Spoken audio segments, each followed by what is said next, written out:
আসসালামু আলাইকুম ও রহমতুল্লাহ। আমি মমতা মুশতারি বলছি যশোর থেকে। ওয়েলকাম করছি আমার ইউটিউব এবং ফেসবুক পেজ মমতা মুশতারি থেকে। কেমন আছেন আপনারা সবাই?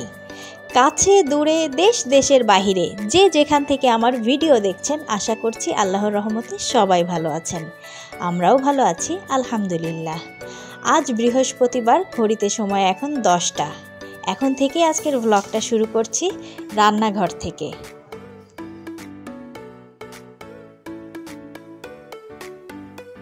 আশা করছি আজকের ভিডিওটি আপনাদের ভালো লাগবে। ভিডিওটি যদি ভালো লাগে, আপনি যদি ইউটিউব চ্যানেল এবং ফেসবুক পেজ যেখান থেকেই দেখে থাকুন না কেন, ইউটিউব চ্যানেলটা সাবস্ক্রাইব করবেন। ফেসবুক পেজ থেকে দেখে থাকলে পেজটা ফলো দিয়ে রাখতে পারেন। ভিডিওটি দেখা শেষে ভিডিওটিতে একটি লাইক দিতে ভুলে যাবেন না। আর কাজগুলো যদি আপনি অলরেডি করে ফেলে থাকেন, আপনাকে অসংখ্য ধন্যবাদ। চলুন আজকের ভ্লগটা শুরু করা যাক। গতদিন আদা রসুন পেস্ট করে ব্লেন্ডার মেশিনটা উঠিয়ে রাখতে ভুলে গেছি। এই জন্য আজ সকালে আগে রান্নাঘরে ঢুকেই আগে মেশিনটাকে একটু ভেজা কাপড় দিয়ে সুন্দর করে মুছে গুছিয়ে রাখলাম। তারপর আজ তেমন রান্নাবান্না নেই, এই জন্য কিছু পেঁয়াজ কুটে একটু বেরেস্তা করে নিলাম।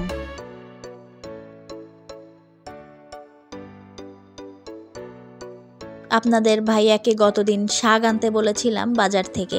এত পালং শাক বাজারে, আর সে কিনা দেখুন এত কিছু বাদ দিয়ে এই কলমি শাকগুলো তার পছন্দ হয়েছে। সে ভেবেছে আমি কলমি শাক পছন্দ করি, এই জন্য নিয়ে গেলেই হবে। কিন্তু শাকটা আদৌ ভালো কি না সে তো সেটা বোঝেই না। না বোঝার দরুন কি শাক এনেছে দেখুন। এই শাক থেকে বেছে কুটে হয়তো বা এক মুঠ আমি পাবো কিনা জানি না। এজন্য এই শাকগুলোই আজকে ভাবলাম একটু রান্না করে নেই। এগুলো আর যদি আমি ফ্রিজে রেখে দিতে যাই তাহলে কি হবে, পুরো শাকটাই আমাকে ফেলে দিতে হবে। তো এই যে এতটুকু পরিমাণ হয়েছে আমার বাছা কোটার পরে। তো চলুন দেখি এটা দিয়ে কি রেসিপি তৈরি করা যায়, আর সেটাই আপনাদের সাথে শেয়ার করব ইনশাল্লাহ।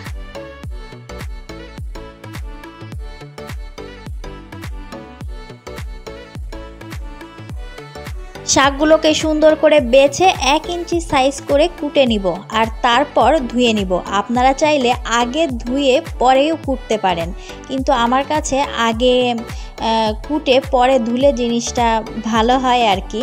তা না হলে কি হয়, এই কলমি শাকের ভিতরে প্রচুর কষ থাকে। এই কষটা কুটে ধোয়ার পরে এগুলো সুন্দর মতো বের হয়ে যায়।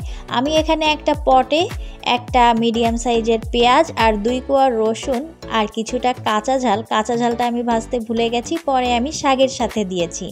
দিয়ে একটু ভাজা করে নিয়ে পরে শাকটা আমি দিয়ে দিয়েছি, আর একটু লবণ আর একটু হলুদ দিয়ে দিয়েছি। এখন লবণ হলুদটা সুন্দর মতো শাকের সাথে মিশিয়ে নিয়ে তারপর অল্প একটু ঝোলের জন্য পানি দিয়ে দিব। এখানে কিন্তু আমি শাকটা ভাজি করছি না। পানিটাও যে ঝোল হিসাবে দিব সেটা না, শাকটা যাতে সুন্দর মতো সিদ্ধ হতে পারে ঠিক ততটুক পরিমাণ পানি দিব। চলুন শাকটা সিদ্ধ হতে থাক, আমি ততক্ষণে আপনাদেরকে একটা জিনিস দেখাই।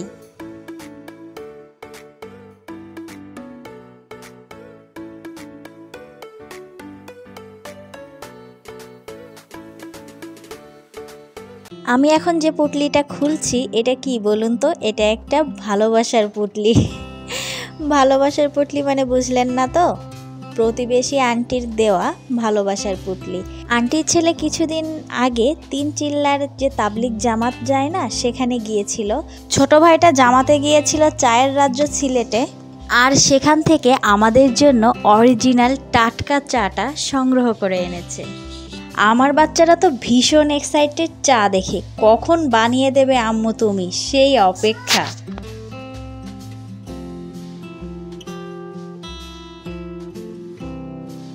আমার বাচ্চারা কিন্তু চা খাওয়াটা শিখেছে আমার আব্বার কাছ থেকে, আর সেখান থেকেই ওদের সেটা অভ্যাস হয়ে গেছে।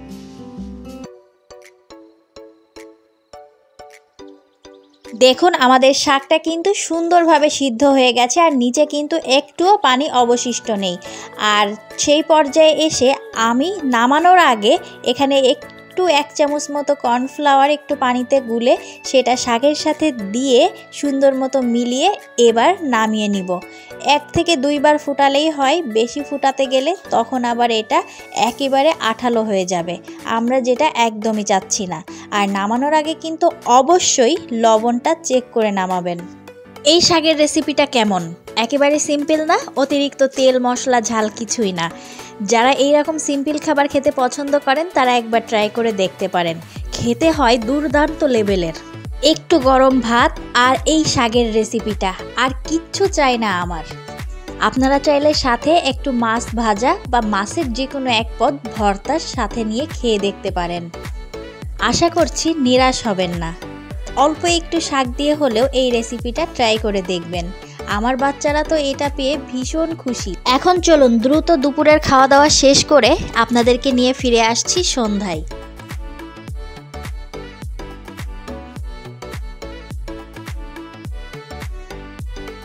বলেছিলাম আপনাদেরকে নিয়ে আসবো সন্ধ্যায়, কিন্তু দেখুন আসতে আসতে রাত 9টা বেজে গেল।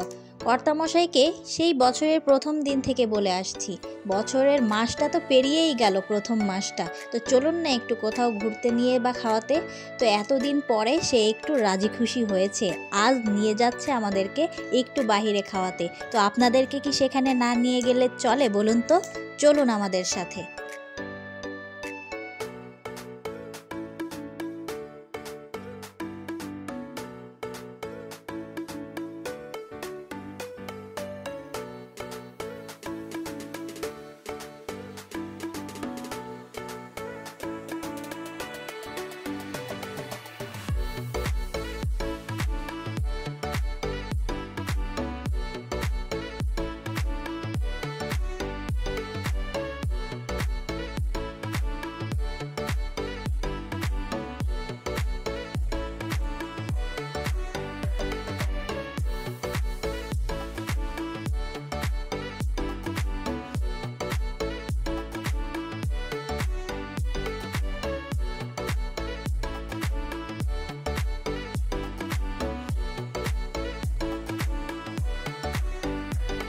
এই আমাদের যশোরে প্যারিস রোডে, যেটা কিনা বাদশা ফাইসাল স্কুলের পেছনের রাস্তা বললেই সবাই কম বেশি চেনে, আবার অনেকে খেজুরগাছ চত্বর বা আল্লাহু চত্বর বললেও চিনে।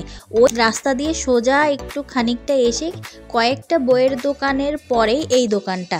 গত বছরই নতুন হয়েছে এই দোকানটা, মানে 24 সালে, কিন্তু এদের খাবার দাবারের মান এত ভালো আর ফ্রেশ, সেটা আর কি বলবো। আমরা প্রথমে চিকেন শর্মা অর্ডার করেছিলাম। চিকেন শর্মাটা খেয়ে একটা খেয়ে তো হয়নি, প্রত্যেকে একটা করে খেয়েছি।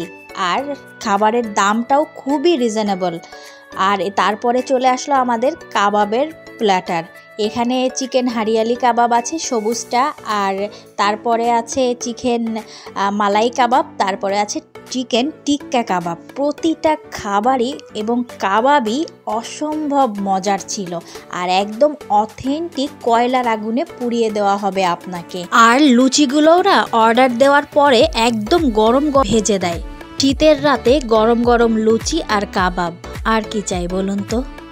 এখন এই দোকানের অনেক লেকচার শুনে সবাই মনে করবে কি পেইড প্রমোশন ভিডিও মনে হয়, আমাকে টাকা দিয়েছে, আমি খেয়েছি আর আপনাদের কাছে এসে দোকানের নামে লেকচার দিচ্ছি। না রে বাবা, না রে ভাই, সেটা কখনোই সম্ভব না। কারণ আমার মতো এত ছোট একজন ইউটিউবারকে তারা তো চেনেনই না, আর তারা আমাকে পেইড প্রমোশন করাবেনি বা কীভাবে। যাই হোক, ভালো জিনিসের সুনাম করতেই হবে, যে যাই বলেন না কেন। চলুন খাওয়া দাওয়াটা শেষ করি।